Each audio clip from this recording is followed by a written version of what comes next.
The Problem of Thor Bridge. Somewhere in the vaults of the bank of Cox & Co.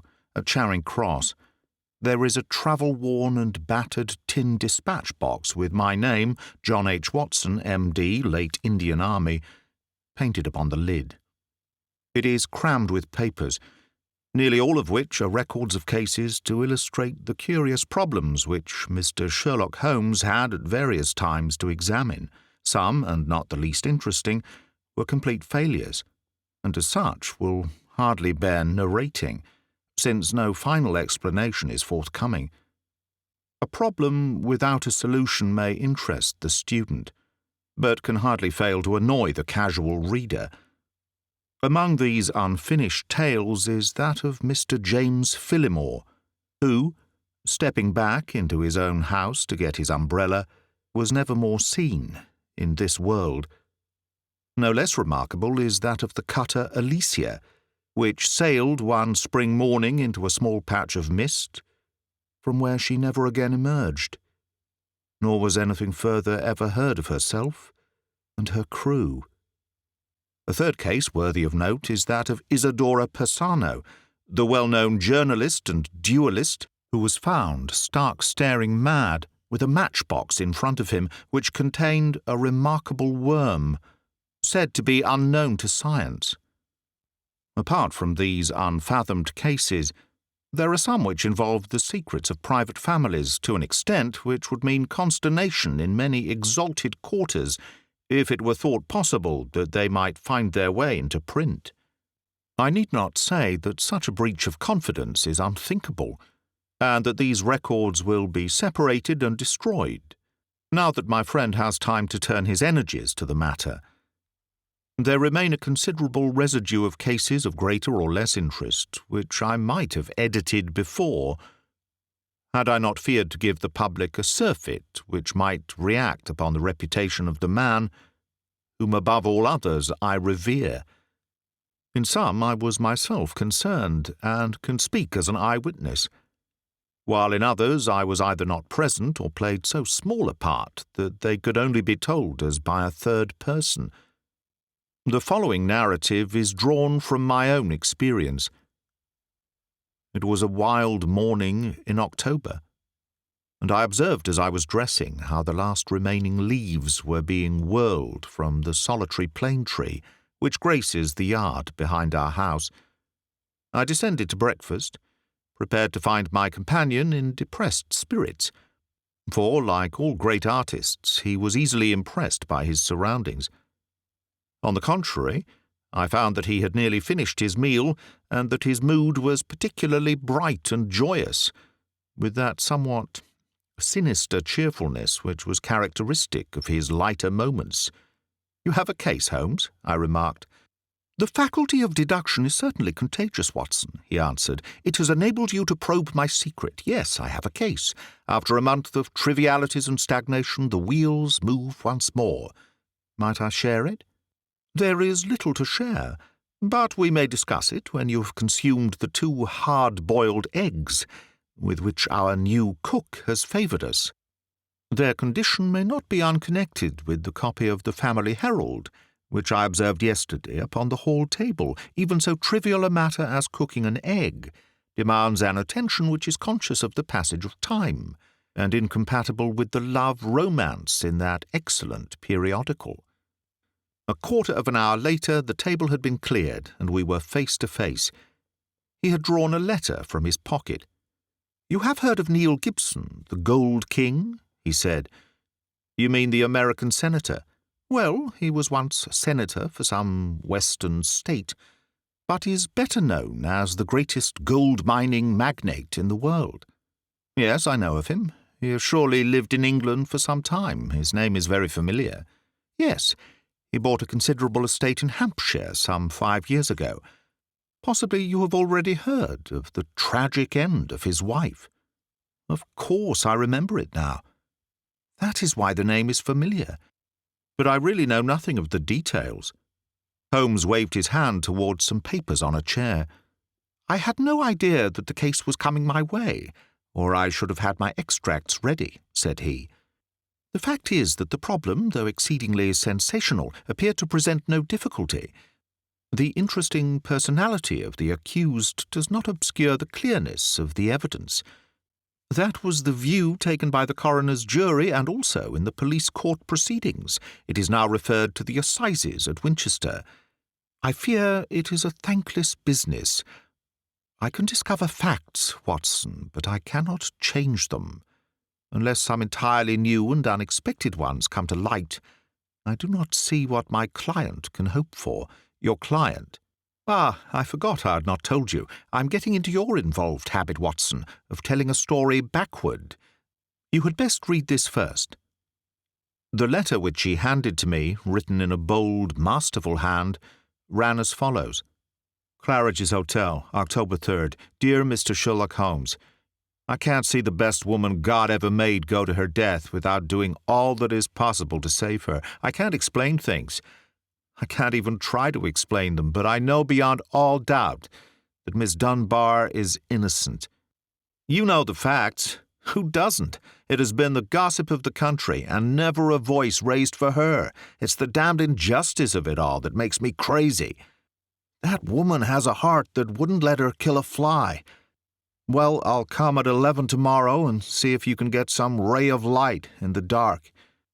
Maybe I have a clue and don't know it. Anyhow, all I know and all I have and all I am are for your use. If only you can save her. If ever in your life you showed your powers, put them now into this case. Yours faithfully, J. Neil Gibson. There you have it, said Sherlock Holmes, knocking out the ashes of his after-breakfast pipe and slowly refilling it.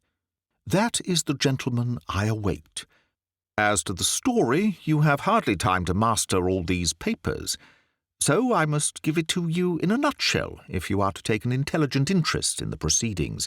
This man is the greatest financial power in the world, and a man, as I understand, of most violent and formidable character.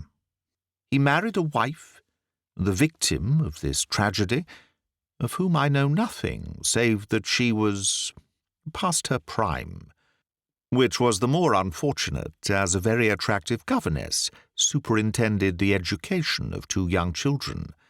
These are the 3 people concerned, and the scene is a grand old manor house, the centre of a historical English estate. Then, as to the tragedy, the wife was found in the grounds nearly half a mile from the house late at night, clad in her dinner dress, with a shawl over her shoulders, and a revolver bullet through her brain. No weapon was found near her, and there was no local clue as to the murder. No weapon near her, Watson. Mark that. The crime seems to have been committed late in the evening, and the body was found by a gamekeeper about 11 o'clock, when it was examined by the police and by a doctor before being carried up to the house. Is this too condensed, or can you follow it clearly? It is all very clear. But why suspect the governess? Well, in the first place, there is some very direct evidence. A revolver with 1 discharged chamber, and a caliber which corresponded with the bullet, was found on the floor of her wardrobe. His eyes fixed, and he repeated in broken words, on the floor of her wardrobe. Then he sank into silence, and I saw that some train of thought had been set moving, which I should be foolish to interrupt. Suddenly, with a start, he emerged into brisk life once more. Yes, Watson, it was found. Pretty damning, eh? So the 2 juries thought. Then the dead woman had a note upon her making an appointment at that very place, and signed by the governess. How's that? Finally, there is the motive. Senator Gibson is an attractive person. If his wife dies, who more likely to succeed her than the young lady who had already, by all accounts, received pressing attentions from her employer? Love, fortune, power, all depending upon one middle-aged life. Ugly, Watson, very ugly. Yes, indeed, Holmes. Nor could she prove an alibi. On the contrary, she had to admit that she was down near Thor Bridge. That was the scene of the tragedy, about that hour. She couldn't deny it, for some passing villager had seen her there. That really seems final. And yet, Watson, and yet. This bridge, a single broad span of stone with balustraded sides, carries the drive over the narrowest part of a long, deep, reed-girt sheet of water. Thor Mere, it is called. In the mouth of the bridge lay the dead woman. Such are the main facts. But here, if I mistake not, is our client, considerably before his time. Billy had opened the door, but the name which he announced was an unexpected one. Mr. Marlowe Bates was a stranger to both of us. He was a thin, nervous wisp of a man with frightened eyes and a twitching, hesitating manner, a man whom my own professional eye would judge to be on the brink of an absolute nervous breakdown. "You seem agitated, Mr. Bates," said Holmes. "Pray sit down.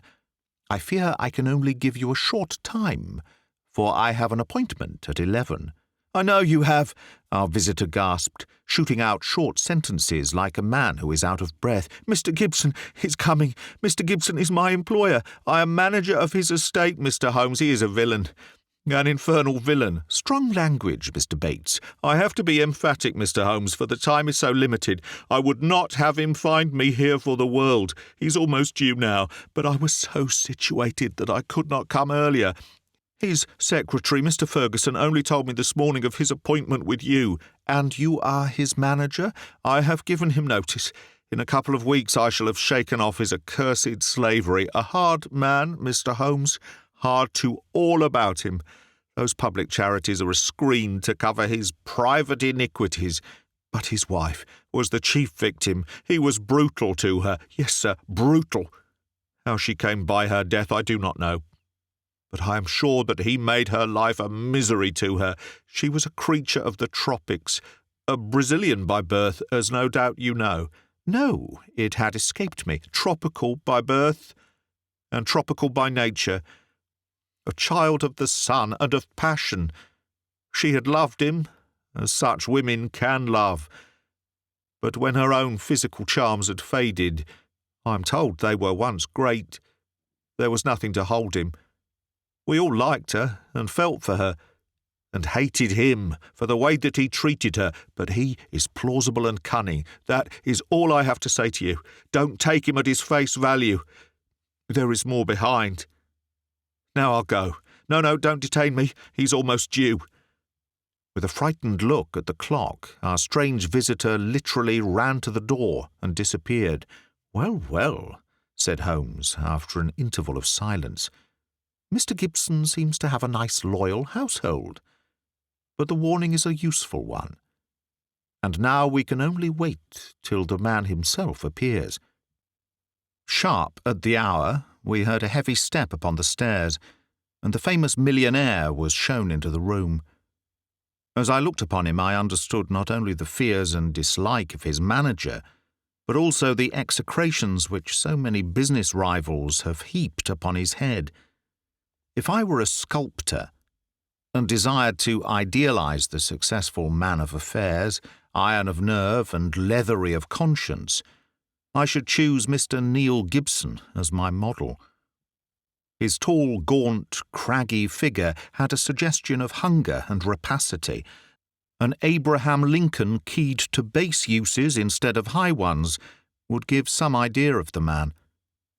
His face might have been chiselled in granite, hard-set, craggy, remorseless, with deep lines upon it, the scars of many a crisis.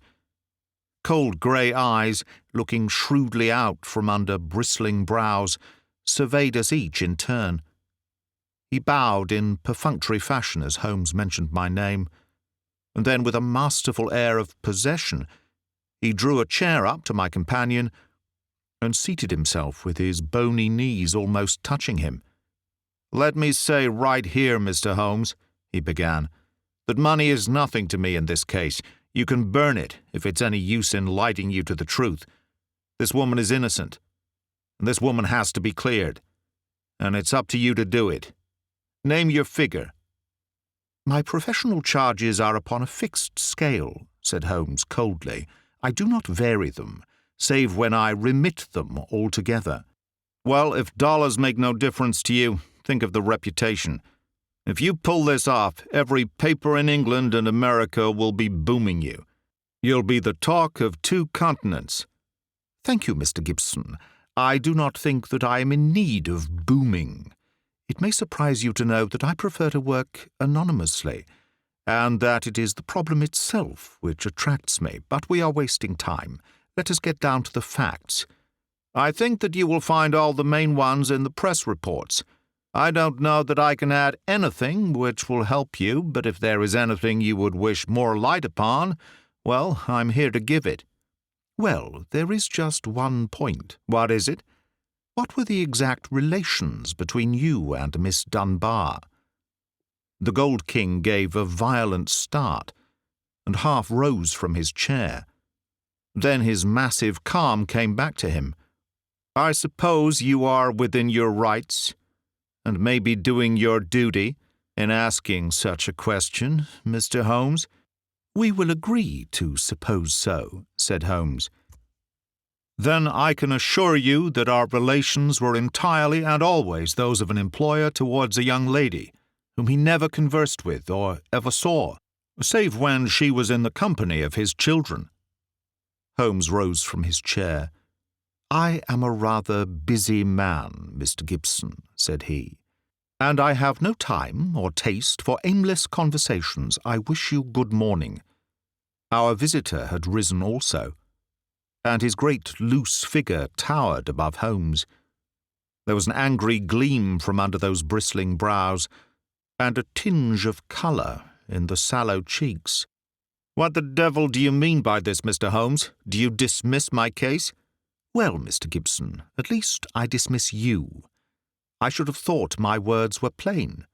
"Plain enough, but what's at the back of it? Raising the price on me? Or afraid to tackle it, or what? I've a right to a plain answer." "Well, perhaps you have," said Holmes. "I'll give you one. This case is quite sufficiently complicated to start with, without the further difficulty of false information." "Meaning that I lie?" "Well, I was trying to express it as delicately as I could. But if you insist upon the word, I will not contradict you." I sprang to my feet, for the expression upon the millionaire's face was fiendish in its intensity, and he had raised his great knotted fist. Holmes smiled languidly, and reached his hand out for his pipe. "Don't be noisy, Mr. Gibson. I find that after breakfast even the smallest argument is unsettling. I suggest that a stroll in the morning air and a little quiet thought will be greatly to your advantage." With an effort, the Gold King mastered his fury. I could not but admire him, for by a supreme self-command he had turned in a minute from a hot flame of anger to a frigid and contemptuous indifference. "Well, it's your choice. I guess you know how to run your own business. I can't make you touch the case against your will. You've done yourself no good this morning, Mr. Holmes, for I have broken stronger men than you. No man ever crossed me, and was the better for it." "So many have said. And yet, here I am," said Holmes, smiling. "Well, good morning, Mr. Gibson. You have a good deal yet to learn." Our visitor made a noisy exit, but Holmes smoked in imperturbable silence with dreamy eyes fixed upon the ceiling. "Any views, Watson?" he asked at last. "Well, Holmes, I must confess that when I consider that this is a man who would certainly brush any obstacle from his path, and when I remember that his wife may have been an obstacle and an object of dislike, as that man Bates plainly told us, it seems to me—" "Exactly, and to me also. But what were his relations with the governess? And how did you discover them?" "Bluff, Watson, bluff. When I considered the passionate, unconventional, unbusinesslike tone of his letter, and contrasted it with his self-contained manner and appearance, It was pretty clear that there was some deep emotion which centred upon the accused woman, rather than upon the victim. We've got to understand the exact relations of those three people if we are to reach the truth. You saw the frontal attack which I made upon him, and how imperturbably he received it. Then I bluffed him by giving the impression that I was absolutely certain, when in reality I was only extremely suspicious. Perhaps he will come back? He is sure to come back. He must come back. He can't leave it where it is. Ha! Isn't that a ring? Yes, there is his footstep. Well, Mr. Gibson, I was just saying to Dr. Watson that you were somewhat overdue. The Gold King had re-entered the room in a more chastened mood than he had left it. His wounded pride still showed in his resentful eyes, but his common sense had shown him that he must yield if he would attain his end. "I've been thinking it over, Mr. Holmes, and I feel that I have been hasty in taking your remarks amiss. You're justified in getting down to the facts, whatever they may be, and I think the more of you for it. I can assure you, however, that the relations between Miss Dunbar and me don't really touch this case. That is for me to decide, is it not? Yes, I guess that is so. You're like a surgeon who wants every symptom before he can give his diagnosis. Exactly, that expresses it. And it is only a patient who has an object in deceiving his surgeon who would conceal the facts of his case.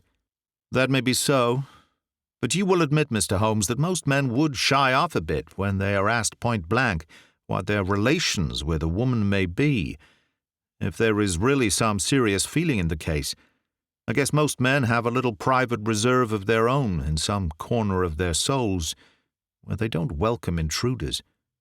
And you burst suddenly into it. But the object excuses you, since it was to try and save her. Well, the stakes are down, and the reserve open, and you can explore where you will. What is it you want? The truth. The Gold King paused for a moment, as one who marshals his thoughts. His grim, deep-lined face had become even sadder and more grave. "I can give it to you in a very few words, Mr. Holmes," he said at last. "There are some things that are painful as well as difficult to say, so I won't go deeper than is needful. I met my wife when I was gold hunting in Brazil. Maria Pinto was the daughter of a government official at Manaus, and she was very beautiful. I was young and ardent in those days, but even now, as I look back with colder blood and a more critical eye, I can see that she was rare and wonderful in her beauty. It was a deep, rich nature, too, passionate, wholehearted, tropical, ill-balanced, very different from the American women whom I had known. Well, to make a long story short, I loved her, and I married her. It was only when the romance had passed, and it lingered for years, that I realized that we had nothing, absolutely nothing in common. My love faded. If hers had faded also, it might have been easier. But you know the wonderful way of women. Do what I might, nothing could turn her from me. If I have been harsh to her, even brutal, as some have said, it has been because I knew that if I could kill her love, or if it turned to hate, it would be easier for both of us. But nothing changed her. She adored me in those English woods as she had adored me 20 years ago on the banks of the Amazon. Do what I might, she was as devoted as ever. Then came Miss Grace Dunbar. She answered our advertisement and became governess to our 2 children. Perhaps you've seen her portrait in the papers. The whole world has proclaimed that she is also a very beautiful woman. Now, I make no pretense to be more moral than my neighbors, and I will admit to you that I could not live under the same roof with such a woman and in daily contact with her without feeling a passionate regard for her. Do you blame me, Mr. Holmes? I do not blame you for feeling it.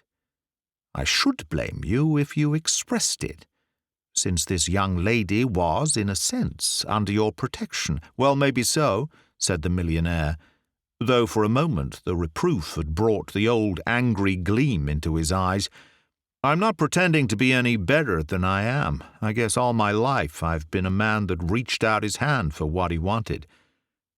And I never wanted anything more than the love and possession of that woman. I told her so. Oh, you did you? Holmes could look very formidable when he was moved. I said to her that if I could marry her, I would, but that it was out of my power. I said that money was no object, and that all I could do to make her happy and comfortable would be done. Very generous, I'm sure, said Holmes with a sneer. See here, Mr. Holmes, I came to you on a question of evidence, not on a question of morals. I'm not asking for your criticism. It is only for the young lady's sake that I touch your case at all, said Holmes sternly. I don't know that anything she is accused of is really worse than what you have yourself admitted, that you have tried to ruin a defenseless girl who was under your roof. Some of you rich men have to be taught that all the world cannot be bribed into condoning your offences. To my surprise, the Gold King took the reproof with equanimity. That's how I feel myself about it now. I thank God that my plans did not work out as I intended. She would have none of it, and she wanted to leave the house instantly. Why did she not? Well, in the first place, others were dependent upon her, and it was no light matter for her to let them all down by sacrificing her living. When I had sworn, as I did, that she should never be molested again, she consented to remain. But there was another reason. She knew the influence she had over me, and that it was stronger than any other influence in the world. She wanted to use it for good. How? Well, she knew something of my affairs. They are large, Mr. Holmes, large beyond the belief of an ordinary man. I can make or break, and it is usually break. It wasn't individuals only. It was communities, cities, even nations. Business is a hard game, and the weak go to the wall. I played the game for all it was worth. I never squealed myself, and I never cared if the other fellow squealed. But she saw it different. I guess she was right. She believed and said that a fortune for one man that was more than he needed should not be built on 10,000 ruined men who were left without the means of life. That was how she saw it, and I guess she could see past the dollars to something that was more lasting. She found that I listened to what she said, and she believed she was serving the world by influencing my actions. So she stayed. And then this came along. Can you throw any light upon that? The Gold King paused. For a minute or more, his head sunk in his hands, lost in deep thought. It's very black against her. I can't deny that. And women lead an inward life and may do things beyond the judgment of a man. At first I was so rattled and taken aback that I was ready to think she had been led away in some extraordinary fashion that was clean against her usual nature. One explanation came into my head. I give it to you, Mr. Holmes, for what it is worth. There is no doubt that my wife was bitterly jealous. There is a soul jealousy that can be as frantic as any body jealousy. And though my wife had no cause, and I think she understood this, for the latter, she was aware that this English girl exerted an influence upon my mind and my acts that she herself never had. It was an influence for good, but that did not mend the matter. She was crazy with hatred, and the heat of the Amazon was always in her blood. She might have planned to murder Miss Dunbar, or we will say to threaten her with a gun and so frighten her into leaving us.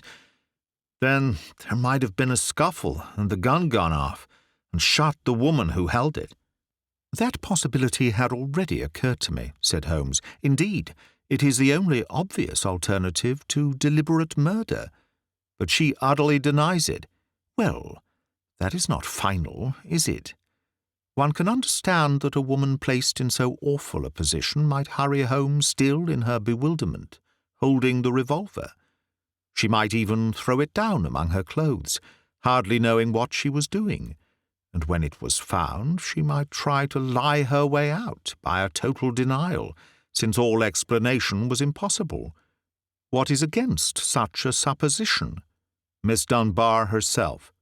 Well, perhaps. Holmes looked at his watch. I have no doubt we can get the necessary permits this morning, and reach Winchester by the evening train. When I have seen this young lady, it is very possible that I may be of more use to you in the matter, though I cannot promise that my conclusions will necessarily be such as you desire. There was some delay in the official pass, and instead of reaching Winchester that day, we went down to Thor Place, the Hampshire estate of Mr. Neil Gibson. He did not accompany us himself, but we had the address of Sergeant Coventry of the local police, who had first examined into the affair. He was a tall, thin, cadaverous man, with a secretive and mysterious manner, which conveyed the idea that he knew or suspected a very great deal more than he dared say. He had a trick, too, of suddenly sinking his voice to a whisper, as if he had come upon something of vital importance, though the information was usually commonplace enough. Behind these tricks of manner, he soon showed himself to be a decent, honest fellow who was not too proud to admit that he was out of his depth and would welcome any help. "Anyhow, I'd rather have you than Scotland Yard, Mr. Holmes," said he. "If the Yard gets called into a case, then the local loses all credit for success and may be blamed for failure. Now, you play straight, so I've heard." "I need not appear in the matter at all," said Holmes, to the evident relief of our melancholy acquaintance. "If I can clear it up, I don't ask to have my name mentioned." "Well, it's very handsome of you, I'm sure, and your friend Dr. Watson can be trusted, I know. Now, Mr. Holmes, as we walk down to the place, there is one question I should like to ask you. I'd breathe it to no soul but you." He looked round as though he hardly dare utter the words. "Don't you think there might be a case against Mr. Neil Gibson himself?" "I've been considering that." "You've not seen Miss Dunbar?" "She's a wonderful fine woman in every way. He may well have wished his wife out of the road. And these Americans are readier with pistols than our folk are. It was his pistol, you know." "Was that clearly made out?" "Yes, sir. It was one of a pair that he had." "One of a pair? Where is the other?" "Well, the gentleman has a lot of firearms of one sort and another. We never quite matched that particular pistol. But the box was made for two." "If it was one of a pair, you should surely be able to match it." "Well, we have them all laid out at the house, if you would care to look them over." "Later, perhaps. I think we will walk down together and have a look at the scene of the tragedy." This conversation had taken place in the little front room of Sergeant Coventry's humble cottage, which served as the local police station. A walk of half a mile or so across a wind-swept heath, all gold and bronze with the fading ferns, brought us to a side gate opening into the grounds of the Thor Place estate. A path led us through the pheasant preserves, and then from a clearing we saw the widespread, half-timbered house, half Tudor and half Georgian, upon the crest of the hill.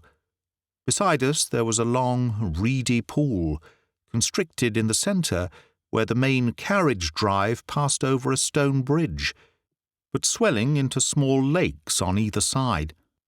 Our guide paused at the mouth of this bridge and pointed to the ground. That was where Mrs. Gibson's body lay. "I marked it by that stone." "I understand that you were there before it was moved." "Yes. They sent for me at once." "Who did?" "Mr. Gibson himself. The moment the alarm was given, and he had rushed down with others from the house, he insisted that nothing should be moved until the police should arrive." "That was sensible. I gathered from the newspaper report that the shot was fired from close quarters." "Yes, sir, very close." "Near the right temple?" "Just behind it, sir." "How did the body lie?" "On the back, sir." No trace of a struggle, no marks, no weapon. The short note from Miss Dunbar was clutched in her left hand. Clutched, you say? Yes, sir. We could hardly open the fingers. That is of great importance. It excludes the idea that anyone could have placed the note there after death in order to furnish a false clue. Dear me, the note, as I remember, was quite short. I will be at Thor Bridge at 9 o'clock. G. Dunbar. Was that not so? Yes, sir. Did Miss Dunbar admit writing it? Yes, sir. What was her explanation? Her defence was reserved for the assizes. She would say nothing. The problem is certainly a very interesting one. The point of the letter is very obscure, is it not? Well, sir, said the guide, it seemed, if I may be so bold as to say so, the only really clear point in the whole case. Holmes shook his head. Granting that the letter is genuine and was really written, it was certainly received some time before, say 1 hour or 2. Why then was this lady still clasping it in her left hand? Why should she carry it so carefully? She did not need to refer to it in the interview. Does it not seem remarkable? Well, sir, as you put it, perhaps it does. I think I should like to sit quietly for a few minutes and think it out. He seated himself upon the stone ledge of the bridge, and I could see his quick grey eyes darting their questioning glances in every direction. Suddenly he sprang up again and ran across to the opposite parapet, whipped his lens from his pocket, and began to examine the stonework. "This is curious," said he. "Yes, sir, we saw the chip on the ledge. I expect it's been done by some passer-by." The stonework was grey, but at this one point it showed white for a space not larger than a sixpence. When examined closely, one could see that the surface was chipped, as by a sharp blow. "It took some violence to do that," said Holmes thoughtfully. With his cane, he struck the ledge several times without leaving a mark. Yes, it was a hard knock, in a curious place, too. It was not from above, but from below, for you see that it is on the lower edge of the parapet. But it is at least 15 feet from the body. Yes, it is 15 feet from the body. It may have nothing to do with the matter, but it is a point worth noting. I do not think that we have anything more to learn here. There were no footsteps, you say? The ground was iron hard, sir. There were no traces at all. Then we can go. We will go up to the house first and look over these weapons of which you speak. Then we shall get on to Winchester, for I should desire to see Miss Dunbar before we go farther. Mr. Neil Gibson had not returned from town, but we saw in the house the neurotic Mr. Bates, who had called upon us in the morning. He showed us with a sinister relish the formidable array of firearms of various shapes and sizes which his employer had accumulated in the course of an adventurous life. Mr. Gibson has his enemies, as anyone would expect who knew him and his methods, said he. He sleeps with a loaded revolver in the drawer beside his bed. He is a man of violence, sir, and there are times when all of us are afraid of him. I am sure that the poor lady who was passed was often terrified. Did you ever witness physical violence towards her? No, I cannot say that, but I have heard words which were nearly as bad, words of cold, cutting contempt, even before the servants. Our millionaire does not seem to shine in private life, remarked Holmes as we made our way to the station. Well, Watson, we have come on a good many facts, some of them new ones, and yet I seem some way from my conclusion. In spite of the very evident dislike which Mr. Bates has to his employer, I gather from him that when the alarm came, he was undoubtedly in his library. Dinner was over at 8:30, and all was normal up to then. It is true that the alarm was somewhat late in the evening, but the tragedy certainly occurred about the hour named in the note. There is no evidence at all that Mr. Gibson had been out of doors since his return from town at 5 o'clock. On the other hand, Miss Dunbar, as I understand it, admits that she had made an appointment to meet Mrs. Gibson at the bridge. Beyond this she would say nothing, as her lawyer had advised her to reserve her defence. We have several very vital questions to ask that young lady, and my mind will not be easy until we have seen her. I must confess that the case would seem to me to be very black against her, if it were not for one thing." "And what is that, Holmes?" "The finding of the pistol in her wardrobe." "Dear me, Holmes," I cried, "that seemed to me to be the most damning incident of all." "Not so, Watson. It had struck me, even at my first perfunctory reading, as very strange. And now that I am in closer touch with the case, it is my only firm ground for hope. We must look for consistency. Where there is a want of it, we must suspect deception." "I hardly follow you." "Well now, Watson, suppose for a moment that we visualize you in the character of a woman who, in a cold, premeditated fashion, is about to get rid of a rival. You have planned it. A note has been written. The victim has come. You have your weapon. The crime is done. It has been workmanlike and complete. Do you tell me that after carrying out so crafty a crime, you would now ruin your reputation as a criminal by forgetting to fling your weapon into those adjacent reed beds, which would forever cover it? But you must needs carry it carefully home and put it in your own wardrobe, the very first place that would be searched. Your best friends would hardly call you a schemer, Watson, and yet I could not picture you doing anything so crude as that. In the excitement of the moment— No, Watson, I will not admit that it is possible. Where a crime is coolly premeditated, then the means of covering it are coolly premeditated also. I hope, therefore, that we are in the presence of a serious misconception. But there is so much to explain. Well, we shall set about explaining it. When once your point of view is changed, the very thing which was so damning becomes a clue to the truth. For example, there is this revolver. Miss Dunbar disclaims all knowledge of it. On our new theory, she is speaking truth when she says so. Therefore, it was placed in her wardrobe. Who placed it there? Someone who wished to incriminate her. Was not that person the actual criminal? You see how we come at once upon a most fruitful line of inquiry. We were compelled to spend the night at Winchester, as the formalities had not yet been completed.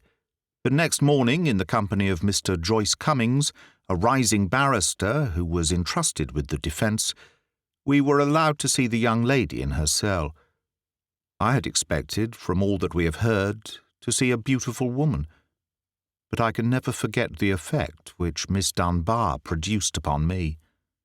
It was no wonder that even the masterful millionaire had found in her something more powerful than himself, something which could control and guide him.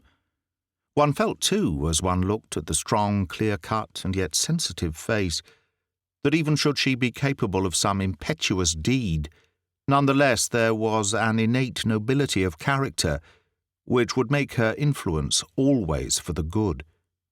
She was a brunette, tall, with a noble figure and commanding presence, but her dark eyes had in them the appealing, helpless expression of the hunted creature who feels the nets around it, but can see no way out from the toils. Now, as she realized the presence and the help of my famous friend, there came a touch of colour in her wan cheeks, and a light of hope began to glimmer in the glance which she turned upon us. "Perhaps Mr. Neil Gibson has told you something of what occurred between us?" she asked in a low, agitated voice. "Yes," Holmes answered. "You need not pain yourself by entering into that part of the story. After seeing you, I am prepared to accept Mr. Gibson's statement, both as to the influence which you had over him and as to the innocence of your relations with him. But why was the whole situation not brought out in court?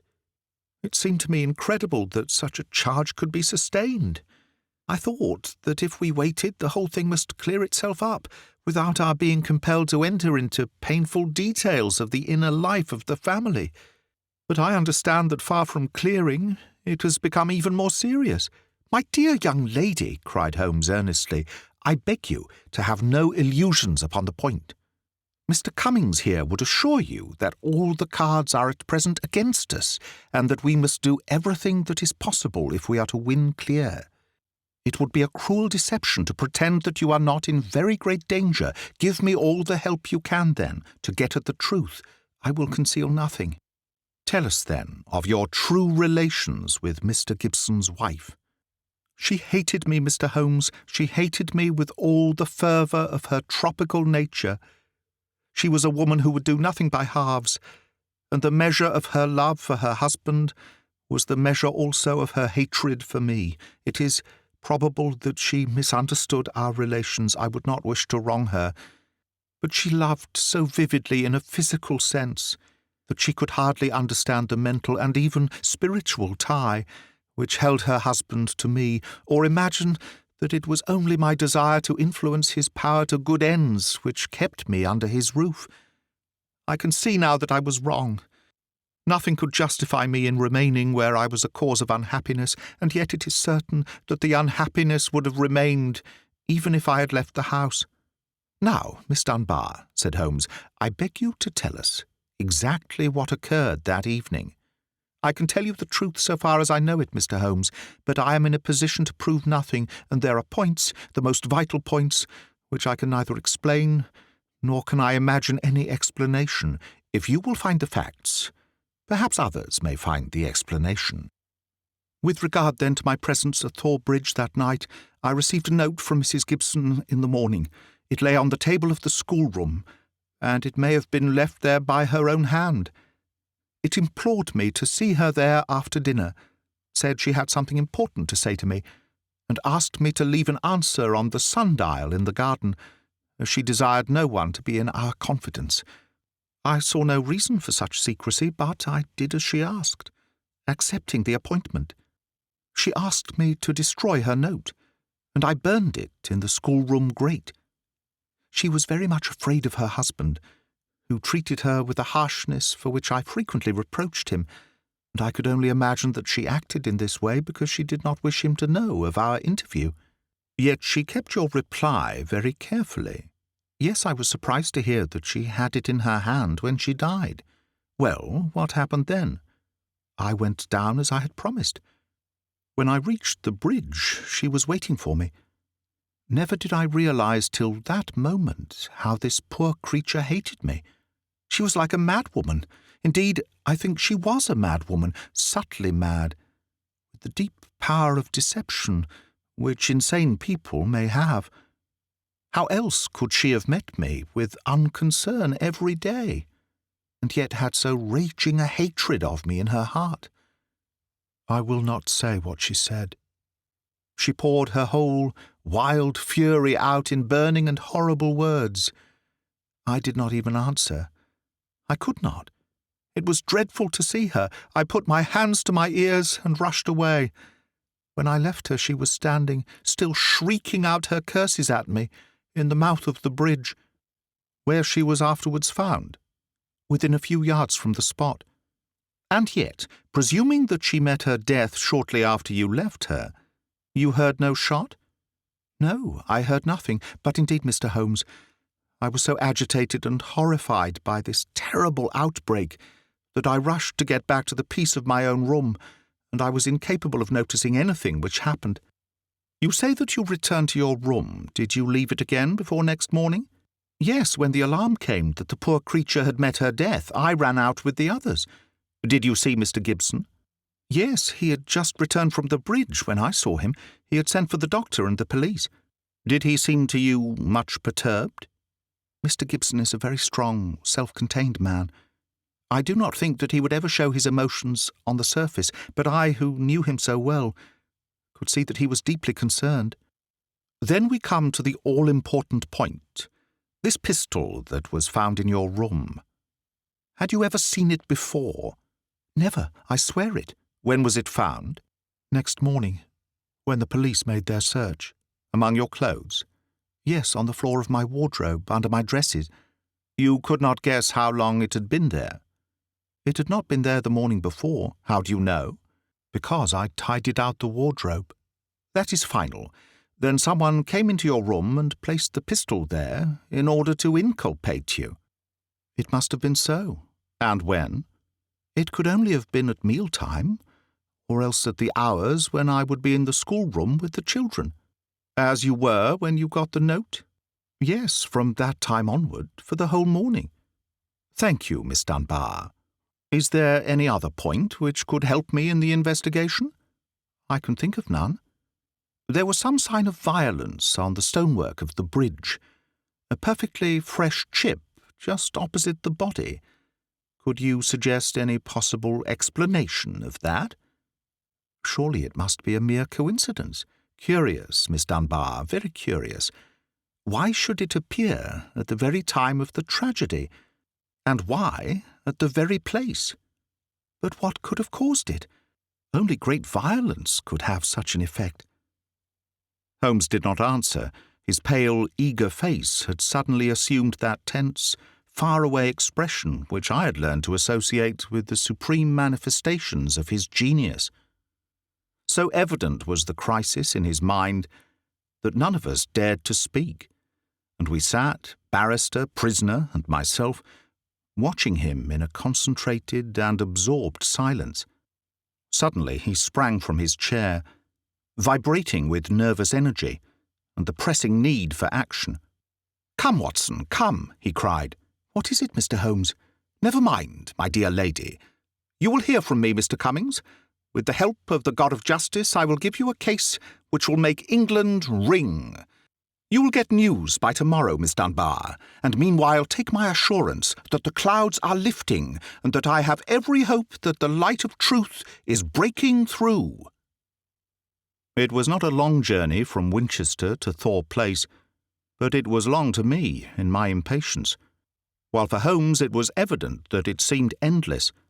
For in his nervous restlessness he could not sit still, but paced the carriage or drummed with his long sensitive fingers upon the cushions beside him. Suddenly, however, as we neared our destination, he seated himself opposite to me.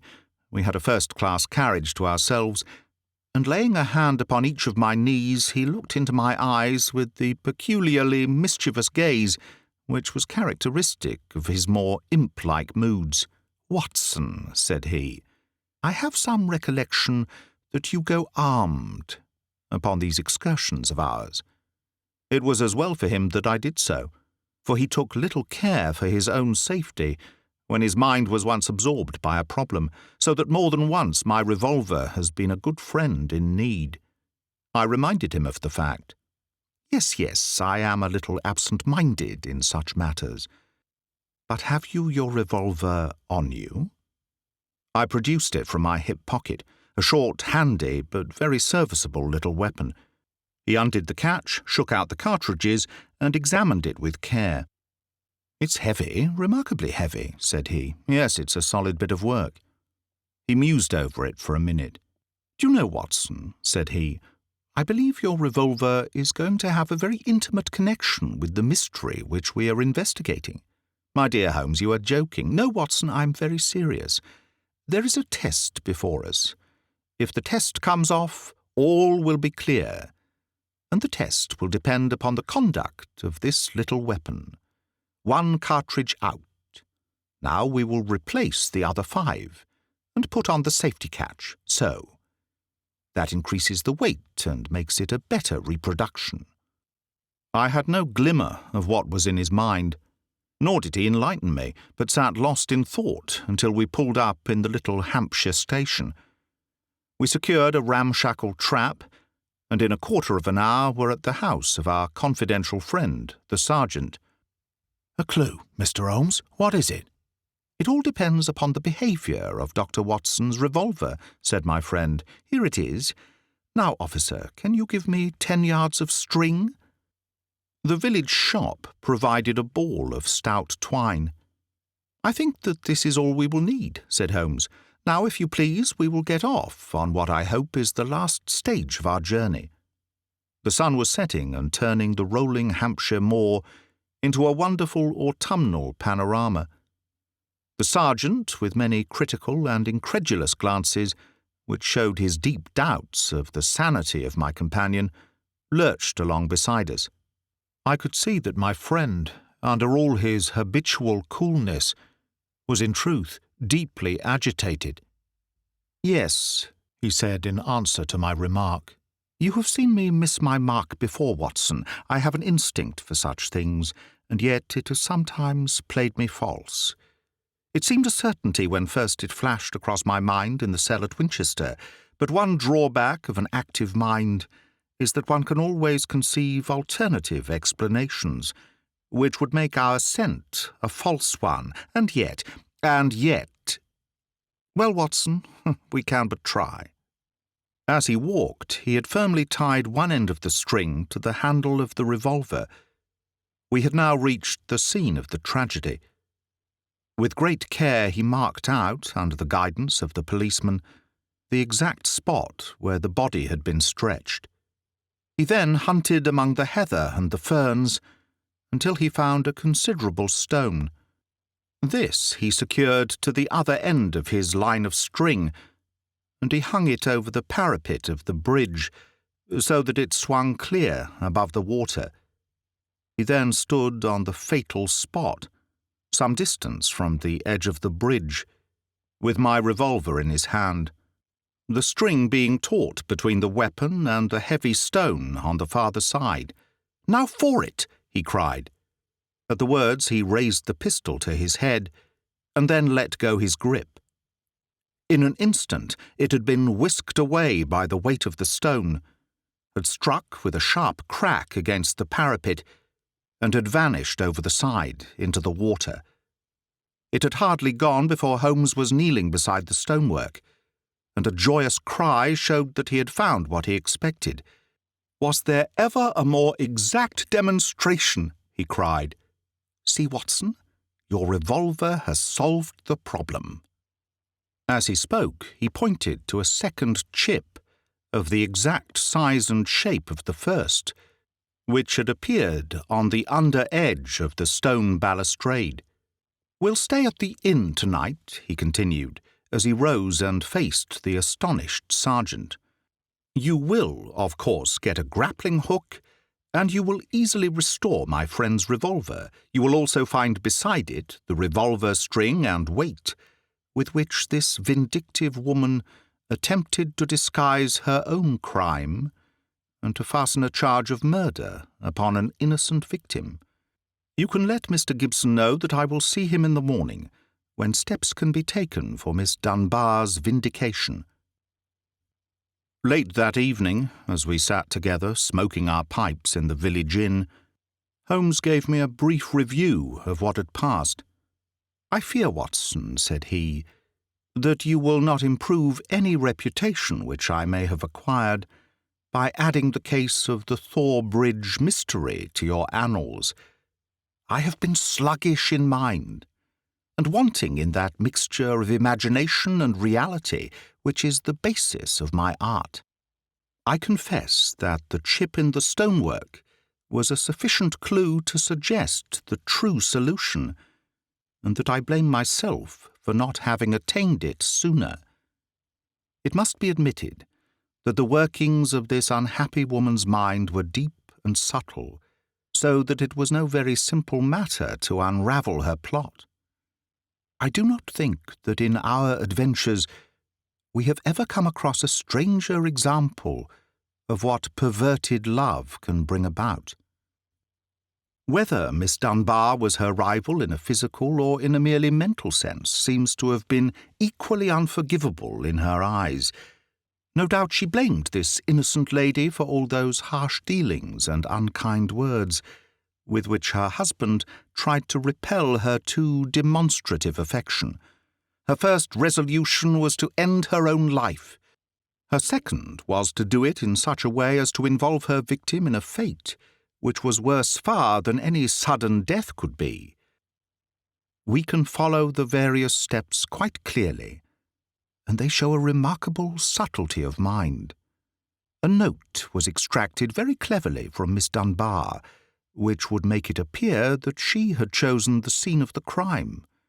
In her anxiety that it should be discovered, she somewhat overdid it by holding it in her hand to the last. This alone should have excited my suspicions earlier than it did. Then she took one of her husband's revolvers. There was, as you saw, an arsenal in the house, and kept it for her own use. A similar one she concealed that morning in Miss Dunbar's wardrobe after discharging one barrel, which she could easily do in the woods without attracting attention. She then went down to the bridge, where she had contrived this exceedingly ingenious method for getting rid of her weapon. When Miss Dunbar appeared, she used her last breath in pouring out her hatred, and then, when she was out of hearing, carried out her terrible purpose. Every link is now in its place, and the chain is complete. The papers may ask why the mere was not dragged in the first instance, but it is easy to be wise after the event. And in any case, the expanse of a reed-filled lake is no easy matter to drag, unless you have a clear perception of what you are looking for and where.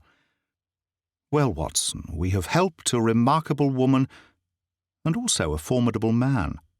Should they in the future join their forces, as seems not unlikely, the financial world may find that Mr. Neil Gibson has learned something in that schoolroom of sorrow where our earthly lessons are taught.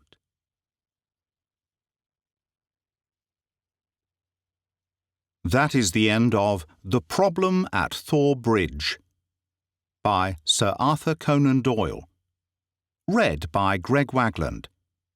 For Magpie Audio, 2019.